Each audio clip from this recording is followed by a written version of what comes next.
রাত্রিবেলা ভয় ভূত নাকি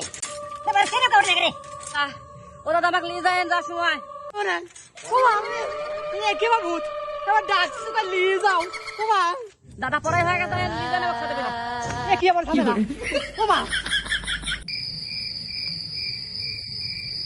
দাদা